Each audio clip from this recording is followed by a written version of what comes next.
সংক্ষেপে একবার বুবাইয়ের কাছেও আসবো, যদিও বুবাইয়ের পরীক্ষার ক্ষেত্রে নেট পরীক্ষা দিয়েছে এবং সেটা তো অনেকটা একটা সময়ের পর পড়াশোনা একটা সময় শেষ করার পরে তারপর ফার্দার যাদের প্ল্যানিং থাকে, রিসার্চ হোক, অধ্যাপনা হোক, সেই জায়গা থেকে। তো এই প্রশ্নপত্র যখন লিক হয়েছে সামনে জানতে পারলে তখন কি মনে হয়েছিল? আমি প্রথমেই কটা এক্সাক্ট ফিগার দিয়ে একটু স্টার্ট, কারণ এই যে মানে ইউজিসি নেট এবছর যে জুন সাইকেলটা স্টার্ট হলো, সেটা কিন্তু গত বছরগুলোতে কিন্তু সেটা হচ্ছে কম্পিউটার বেসড এক্সাম। এবার কিন্তু আবার সেটা ওএমআর শিটে হলো।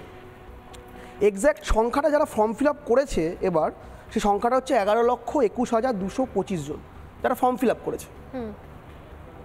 উপস্থিত হয়েছে 9,08,580 জন অ্যাপ্রক্স, যেটা ফর্ম ফিল আপ করেছে 11,21,225 জন। 11,21,000, আচ্ছা ধরে নিলাম রাউন্ড ফিগার। হ্যাঁ, রাউন্ড ফিগার একটা এক্স্যাক্ট তারা এনটিএ এর ওয়েবসাইটে এক্সাম বলছি সেটা কখন এরা আপলোড করেছে।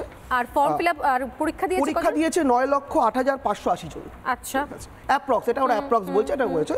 পরীক্ষা হয়েছে টোটাল 1205টি সেন্টার। যদি আমি রেশিও করি, ভাগ করি, প্রত্যেক সেন্টারে 750 বেশি স্টুডেন্ট, যেটা আগে কখনো হয়নি। ফার্স্ট প্রশ্ন, তাহলে এনটিএ এর এখানে দায়বদ্ধ হওয়া উচিত। কারণ এনটিএ এর মতো একটা অর্গানাইজেশন যার ওয়েবসাইট খুললে আমরা যারা পরীক্ষার্থী, আমরা যারা পরীক্ষা দিচ্ছি, তারা দেখতে পাচ্ছি সেখানে লেখা হয়েছে যে সম্পূর্ণ রকমের এটা পুরোটা ইউজিসি থেকে এবং এডুকেশন মিনিস্ট্রি থেকে সম্পূর্ণভাবে নিয়ন্ত্রিত। সেই জায়গাতে অটোনোমাস বডি, অবশ্যই এটা অটোনোমাস বডি, সেটা আমরা জানি, কিন্তু সেই জায়গায় দাঁড়িয়ে এই প্রশ্ন সবার আগে থাকে যে একটা এত বড় পরীক্ষা, যে পরীক্ষায় এত ছাত্রছাত্রী ফর্ম ফিল আপ করছে টাকা দিয়ে, কারুর কম লাগছে, কারুর বেশি লাগছে, কিন্তু আলটিমেট তো ফর্ম ফিল আপ করছে টাকা দিয়ে। সেই টাকাটার যখন তারা দিচ্ছে, সেই পরীক্ষাটা যখন হচ্ছে, তখন তাদের তো ন্যূনতম যে জায়গাটা, সেই জায়গাটা যে কমফোর্ট জোন, একটা সেন্টারে 750 স্টুডেন্ট যদি পরীক্ষা দেয় অফলাইনে ওএমআর শিটে, ঠিক আছে, তার একটা ম্যাসাকার ব্যাপার হবে, স্বাভাবিক ব্যাপার। সেটা প্রথম কথা আমার মনে হচ্ছে যেটা সম্ভবত সমস্ত স্কুলগুলোতে হয়েছিল। এরপরে যেটা হলো, আমি যেটা বলছি যে যখন পরীক্ষাটা আমরা দিতে গেলাম, পরীক্ষাটা দিয়েছি যখন আমরা দেখেছি যে যদিও নেটটা গত কয়েক বছর অনলাইনে হয়েছে, কিন্তু আমাদের রাজ্য সরকারের থেকে যে পরীক্ষাটা হয় রাজ্যের ক্ষেত্রে সেট, সেটা কিন্তু অফলাইন হয়। কিন্তু সেখানে যেটা করা হয়, আমরা কিন্তু ওএমআর শিটটা ফিল আপ করি, তার একটা কার্বন কপি পেয়ে থাকি। এটা কিন্তু এবছর দেওয়া হয়নি। প্রতিবারই কার্বন কপি এর আগেও দেওয়া হতো, যখন আগে ওএমআর চালু হয়েছিল মাঝখানে, তখন কার্বন কপি দেওয়া হতো। এটা কিন্তু এবছর দেওয়া হয়নি, এবং সেটা কি করে এনটিএ এবং এনটিএ এর থেকে বড় কথা মিনিস্ট্রি অফ এডুকেশনের দৃষ্টি আকর্ষণ করলো না। অবশ্যই দৃষ্টি আকর্ষণ করা উচিত ছিল, কারণ এই যে এতজন স্টুডেন্ট যারা ফর্ম ফিল আপ করেছিল, হয়তো তারা সবাই অ্যাপিয়ার করেনি, কিন্তু তাদের প্রত্যেকেই তো অ্যাপিয়ার করতে পারতো, তো তাদের দায়বদ্ধ, এবং তাদের প্রতি তো এনটিএ এবং মিনিস্ট্রি অফ এডুকেশন তাদের দায়বদ্ধ থাকা উচিত। কারণ তারা যুব সমাজ, তারা আগামী দিনে কি করবে, ছাত্র এবং যুবদের পড়াবে এবং নতুন সমাজ গঠন করবে। তারা সেই স্বপ্ন দেখেছিল। সেই স্বপ্নটাকে কিন্তু পরীক্ষা হওয়ার পরে এনটিএ যে আমাদের প্রেস রিলিজ দিল, যে প্রেস রিলিজের ভিত্তিতে আমি আপনাকে এই সংখ্যাগুলো বললাম, সেটা কিন্তু এনটিএ পরীক্ষা হওয়ার পরে সন্ধ্যাবেলা পরে রাজেশ খুব সিগনিফিকেন্ট বুবাই, আমি এখানে বলবো যে প্রেস রিলিজ যখন দেওয়া হয় এনটিএ তরফ থেকে নেট পরীক্ষা হয়ে যাওয়ার পর, খুব সম্ভবত 1-1.5 ঘন্টা বাদে যখন প্রেস বিবৃতি দেওয়া হয়, সেখানে কিন্তু কোনো রকমের কোনো গন্ডগোল হওয়ার কথা উল্লেখ করা হয়নি, এবং বলা হয়েছে যে আমরা খুব সাকসেসফুলি কন্ডাক্ট করেছি। এবং তার নিচে কিন্তু এনটিএ এর যিনি এক্সাম ইনচার্জ রয়েছেন, এক্সাম ডিরেক্টর রয়েছেন রাজেশ কুমার, তার সাইন আছে, এমন নয় যে সেখানে কোনো সাইন নেই। কিন্তু তার যখন আমরা জানতে পারছি, আমার পরীক্ষা ভালো হয়েছিল, আমি এখানে বসে বলছি আমার পরীক্ষা যথেষ্ট ভালো হয়েছিল, আমি কনফিডেন্স পেলাম যে পরীক্ষাটা খুব ভালো করে সাকসেসফুল, এতদিন বাদে হঠাৎ করে এমআরএ হচ্ছে, নিশ্চয়ই খুব ভালো করে পরীক্ষাটা হয়েছে, তার একটা ফলাফল বেরাবে, আমি আগামী দিনে স্বপ্ন দেখবো কিছু করার, বা এলিজিবিলিটি যদি আমার ক্রাইটেরিয়া ম্যাচ করে আমি পরবর্তী হায়ার স্টাডিজে যাব। তার একদিন বাদে যেখানে এনটিএ থেকে কিন্তু কোনো রকম বিবৃতি আসলো মিনিস্ট্রি অফ এডুকেশন থেকে একটা প্রেস রিলিজ। সেই প্রেস রিলিজ আসলো কখন, 19 তারিখ রাত 10:02। সেই প্রেস রিলিজে বলা হলো যে পরীক্ষাটা ক্যান্সেল করা হচ্ছে। কারণ কি, যে সাইবার ক্রাইম যে আমাদের যে ইউনিট রয়েছে, ন্যাশনাল যে সাইবার ক্রাইম ইউনিট, তারা খবর পেয়েছে যে কোনো কারণে এই যে পরীক্ষা, সেই পরীক্ষায় একটা অস্বচ্ছতা দেখা গেছে। আমার কথা হলো, এই ইনপুট তাদের কাছে আগে রইল না কেন?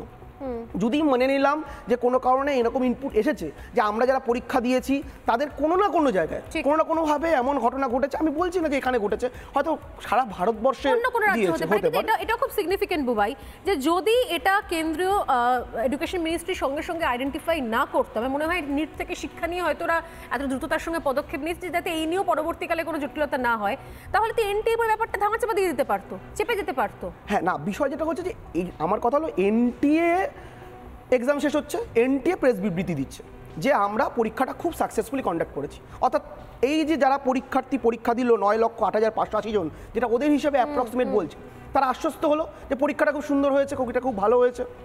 তাদের মধ্যে অনেকে নতুন পরীক্ষার্থী, আমি নতুন পরীক্ষার্থী নই, কিন্তু অনেকে যারা প্রথমবার দিচ্ছে তারা খুব আশা পেলো যে না পরীক্ষা প্রথমবার খুব ভালো হয়েছে।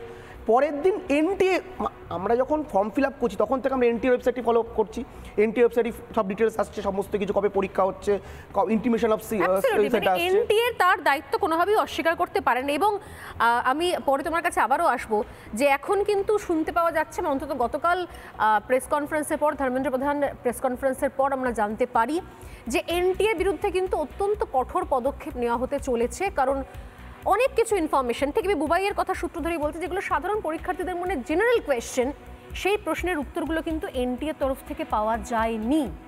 আমার এই জায়গা থেকে প্রশ্ন, এখানে পঙ্কজবাবু রয়েছেন, ইন্দ্রজিৎ রয়েছেন, সৈকত রয়েছেন, বাইরে থেকে ফিরদৌসও রয়েছেন, আমি খুব স্ট্রেট এ রাজ্যে চলে আসি। কিছুক্ষণ আগেই পঙ্কজবাবু আমাদের বুবাই এবং পবিত্র, স্পেশালি পবিত্র বলছিলেন তারা চান যে এই ধরনের ঘটনার জন্য আর না হয়, প্রতি বছরই একই জিনিস হতে পারে না, যেন আর না হয়। যে তৎপরতা আমরা নিটের তদন্তের ক্ষেত্রে দেখলাম, যে তৎপরতা আমরা নেটের ক্ষেত্রে দেখলাম, যে এনটিএ ব্যাপারটাকে ধামাচাপা দেওয়ার চেষ্টা করা হলেও যে যে ইনপুটগুলো পেয়েছিল তার ভিত্তিতে অবিলম্বে পদক্ষেপ নেওয়া হলো, পরীক্ষা বাতিল করা হলো, ঠিক ডিসিশন না ভুল ডিসিশন, আবার কবে হবে এই নিয়ে তর্কের অবকাশ রয়েছে, হাজার একটা প্রশ্নের অবকাশ রয়েছে, কিন্তু এনটিএর ডিজিকে তলব করা হলো, এনটিএ বিরুদ্ধে পদক্ষেপ নেওয়ার কথা জানতে পারছি আমরা, পদক্ষেপ না নেওয়া পর্যন্ত বিশ্বাস নেই, কিন্তু এতদূর অব্দি এগিয়েছে, নিটের ক্ষেত্রে বিহার পর্যন্ত পৌঁছেছে, সিকান্দারকে গ্রেপ্তার করা সম্ভব হয়েছে।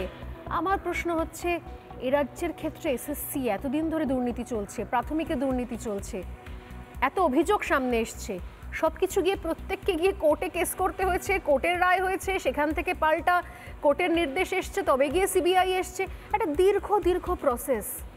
এই রাজ্যের ক্ষেত্রে তদন্ত শেষ কেন হয় না? প্রথমেই বলবো যে আপনারা মনে হয় দেখালেন যে রাজ্যের শিক্ষামন্ত্রী বললেন যখন আমরা সিআইডি তদন্ত করি তখন সিআইডি তদন্ত যথার্থ নয়,